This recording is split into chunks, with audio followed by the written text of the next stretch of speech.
Salut! On se retrouve pour un nouveau top 10 sur ma chaîne YouTube où je vais vous présenter les 10 plus beaux objets issus de ma collection de jeux vidéo. Que ce soit des consoles, des jeux, des goodies ou autres, mais que des objets en rapport avec le monde du jeu vidéo. Il n'y aura pas de classement sur ce top et avant de vous présenter le premier objet de ce top, n'oubliez pas le geste essentiel pour soutenir la chaîne YouTube, de vous abonner à la chaîne YouTube si cela n'est pas encore le cas, mais également le petit pouce bleu qui fait grand plaisir, et cela ne prend que 2 secondes de votre temps. Je pense que là c'est bon. Très certainement l'objet le plus mignon de ma collection et très beau à regarder en même temps. C'est cette petite boîte qui nous fait rappeler une boîte d'allumettes.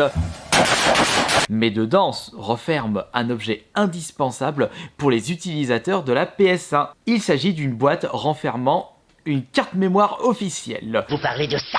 On pourrait croire que c'est une simple rôtissoire. C'est le tourne-dos de la mort. Si vous désirez enregistrer vos parties de jeu, il était obligé de posséder une carte mémoire chez vous. Et en plus, ce qui est cool dans cette boîte, c'est que la carte mémoire est protégée dans une espèce de boîte en plastique solide. Super classe de posséder ça dans la collection. Et en plus, ça s'enfile dans une poche où ça se met dans un petit coin. Et c'est tout discret et super beau. Maintenant, on va passer à un énorme pâté que je considère comme la console la plus jolie de ma collection. Une édition collector pour la Xbox 360, sortie à l'occasion d'un jeu utilisable uniquement avec la Kinect. Regardez comme c'est joli. Il est vrai que je vous la présente souvent sur la chaîne YouTube. Il s'agit de la Xbox 360 édition R2D2 avec les très belles couleurs du robot le plus célèbre du monde entier. Une édition collector qui contenait également une manette collector à la couleur cette fois-ci de C3PO et même une Kinect mais de couleur blanche. Ce pack était fourni avec le jeu Kinect Star Wars. C'était en fait une console que j'avais pu récupérer lors d'une période de solde à moitié prix. J'avais dû le payer 150 € et c'était à Carrefour et j'avais eu de la chance de récupérer justement cette console collector qui est tout simplement magnifique. Vous n'êtes pas d'accord ? Sans transition avec une console portable. Laissez-moi vous présenter ma console de jeux vidéo portable la plus belle de ma collection. Il s'agit de l'édition NES pour la Game Boy Advance SP. Tu veux un jeu qui plaise à tes copines? Fais-les jouer à WarioWare et regarde les résultats. Déjà que cette console est considérée comme l'une des meilleures consoles de chez Nintendo, celle-ci possède un design ultra exceptionnel et elle représente beaucoup de choses pour moi puisque j'avais pu débuter les jeux vidéo avec la NES, la Nintendo 8-bit, sortie dans les années 80. Lorsque j'avais vu cette édition collector en magasin, j'avais tout de suite envie de la récupérer. Regardez-moi la beauté de cette console portable. Et le Japon avait pu accueillir de leur côté l'édition Famicom puisque leur NES ne possédait pas le même design et ne possédait pas les mêmes couleurs. Et en plus, elle représente beaucoup de choses pour moi puisqu'elle représente le cadeau d'anniversaire de mes 18 ans.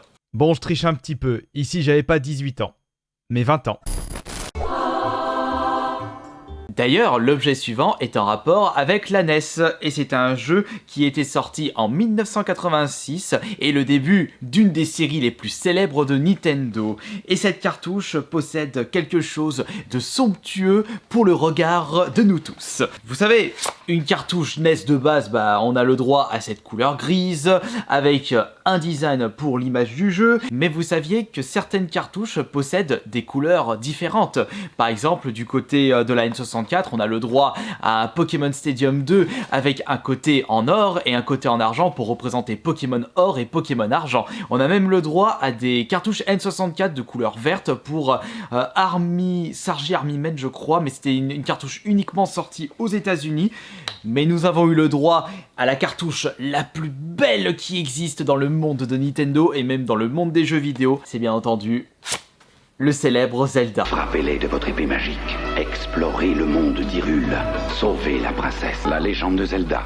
Exclusivement sur console Nintendo. Regardez-moi cette beauté. Juste Le fait de voir la couleur de la cartouche qui représente un lingot d'or, tout de suite cela nous fait penser à la rareté, à la pureté. Quand il s'agit bien entendu d'un Zelda, on ne peut qu'être ultra heureux de posséder ça dans sa collection. Quand on remarque la brillance de ce jeu dans une énorme étagère de jeux vidéo, eh bien on le repère de suite. Maintenant que je vous ai présenté les consoles, les jeux et des accessoires comme des cartes mémoire, il ne faut pas oublier l'élément indispensable pour prendre du plaisir lorsque l'on joue à un jeu vidéo, c'est bien entendu la manette.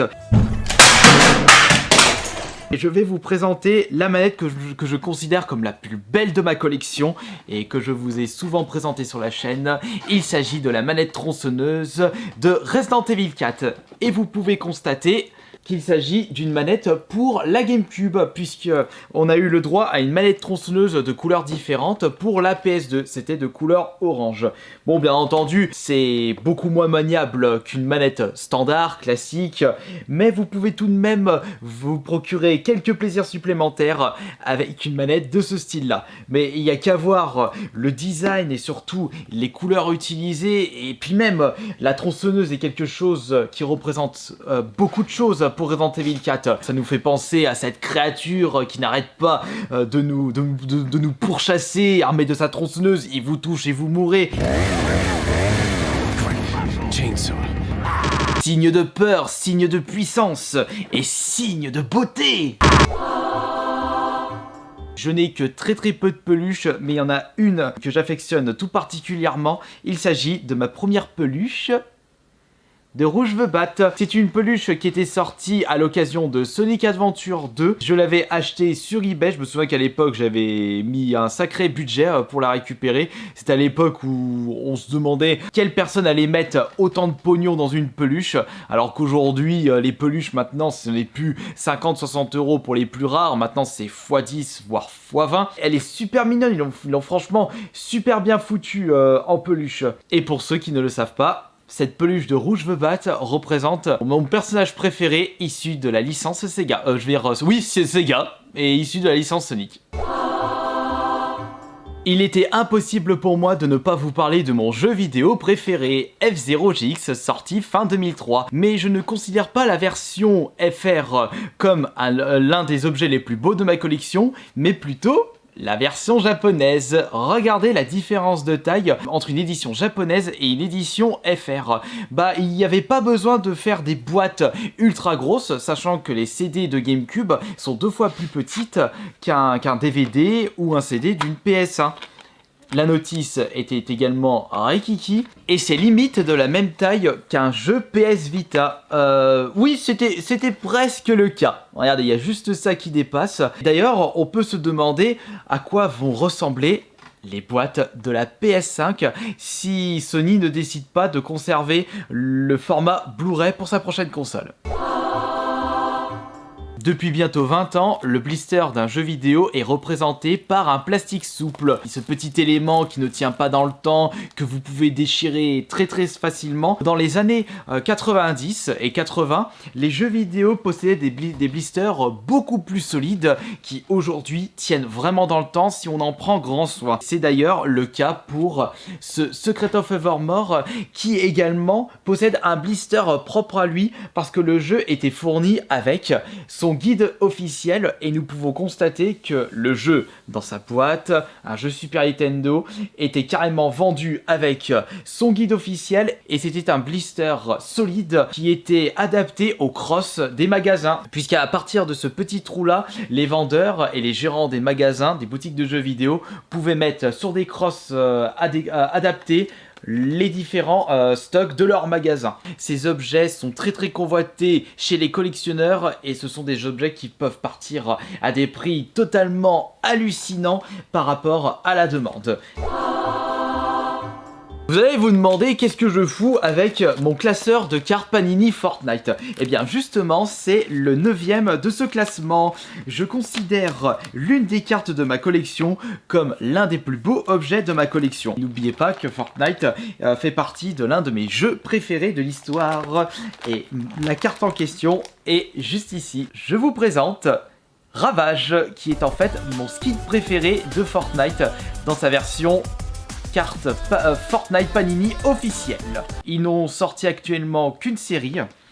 D'ailleurs, il ne me reste plus que 5 cartes pour avoir la collection complète, mais nous n'avons aucune nouvelle de la suite des cartes Fortnite. On ne sait même pas s'il va y avoir une deuxième série avec tous des skins qui ne sont pas sortis jusque-là. On verra ça dans le temps. Et pour clôturer ce top, j'ai gardé le meilleur pour la fin et un objet qui représente énormément de choses et je le trouve extrêmement beau et je suis très fier de posséder ceci dans ma collection. Oui, c'est vrai que le trophée YouTube des 100 000 abonnés n'a strictement rien à voir avec le monde des jeux vidéo, mais il faut savoir que c'est grâce aux jeux vidéo que j'ai pu récupérer mon premier trophée des 100 000 abonnés sur YouTube. Je vais bientôt avoir les 100 000 sur AS Minotaur s'il n'y a pas de lézard, et justement c'est grâce à ma passion, à la collection des jeux vidéo que j'ai pu récupérer ce trophée. Non, je l'ai également récupéré grâce à vous, et il ne faut surtout pas vous oublier. Je ne sais pas si un jour je vais récupérer le trophée 1 million, je ne sais pas. J'espère que ce nouveau top vous aura plu et vous aura diverti. Si tel est le cas, balancez votre plus beau like sur cette vidéo si cela n'est toujours pas le cas. Et on se retrouve demain pour la prochaine vidéo et qui sera un autre top. Ciao!